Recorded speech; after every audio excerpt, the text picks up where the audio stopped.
नगरमधील राजेंद्र चोपडा यांनी राष्ट्रसंत आचार्य सम्राट आनंद ऋषीजी महाराज साहेब यांच्या स्मृतीत आणि अरहम विद्याचे प्रणेते उपाध्याय प्रवर प्रवीण ऋषीजी महाराज साहेब यांच्या प्रेरणेने शिरा चिचोंडी येथे गुरु आनंद फाउंडेशनच्या माध्यमातून 25 एकर क्षेत्रात उभारण्यात येत असलेल्या आनंद तीर्थला 1 कोटी रुपयांची भरीव देणगी दिली।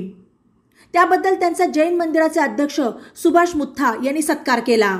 ही देणगी आनंदधाम धार्मिक परीक्षा बोर्ड येथे प्रवर्तक कुंदन ऋषीजी महाराज साहेब, उपाध्याय प्रवर प्रवीण ऋषीजी महाराज साहेब, संस्कार प्रेमी आलोक ऋषीजी महाराज साहेब, तीर्थेश ऋषीजी महाराज साहेब यांच्यासह हजारो भाविकांच्या उपस्थितीत घोषित करण्यात आली। सुभाष मुथा यांनी सत्कार करताना श्री चोपडा यांच्या पाठीवर शाबासकीची थाप देऊन इतरांनीही चोपडा यांच्याकडून दानशूरतेची प्रेरणा घ्यावी असे म्हटले।